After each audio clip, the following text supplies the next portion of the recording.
Alright, we made it to 30 videos. I'm 30% of the way to 100, and yeah, it's starting to feel a little more normal.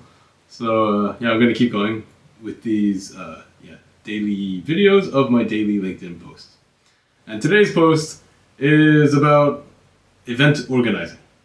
So I specifically stayed away from organizing events for about 10 years. But I guess, you can take the DJ away from events, but you can't take events away from the DJ.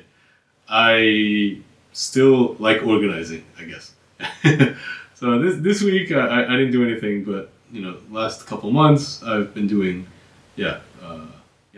basically a new series of different networking events. So yeah, that naturally brings up the event organization conversation a lot recently. So talking to other, potential event organizers or amateur event organizers or beginners, pros, I guess I'm still in this orbit. I totally didn't plan it when I started this year, but this is the flow that I'm gonna roll with. So yeah, today's post I have two questions. One question, two choices. All right. So the quiz is, how do you want your events to be remembered? Choice A, the catering was amazing. Choice B, I met my soulmate. So naturally, if I ask the question, you probably guess my answer, right?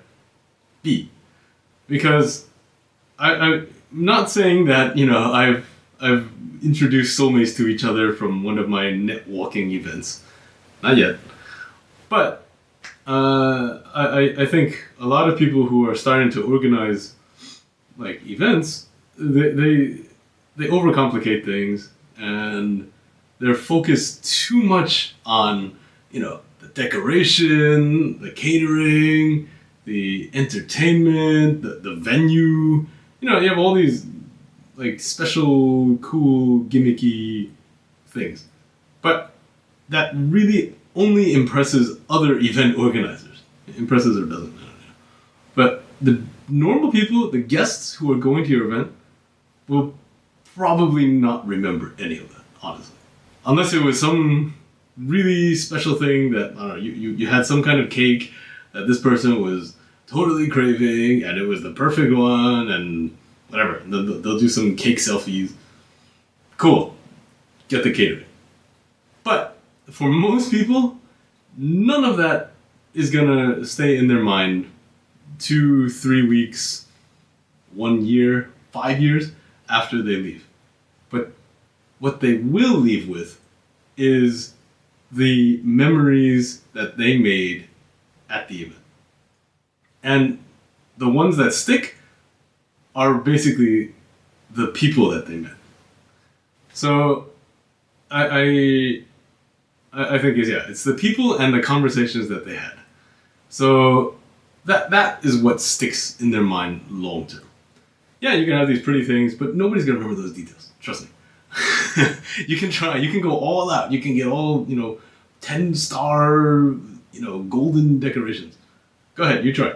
But what really is and what you can do that if that's the type of thing that you're trying to organize. Cool. But I'm in this for meaning and memories, and I always think that you can decorate the room, you can order everything, you can have the most VIP guests, best, I don't know, number one pop star singing songs. Cool.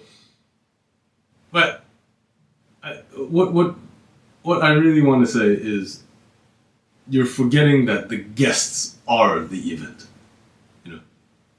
The stuff that they eat, they see, they hear. That helps set the mood, I guess. But the most important thing is the guests themselves, and the guests are the event. And I've said this before, but you, as an organizer, you get the room, but the guests are the color of the room, and you have to let them do that. that's why I organize events, and that's my philosophy for it.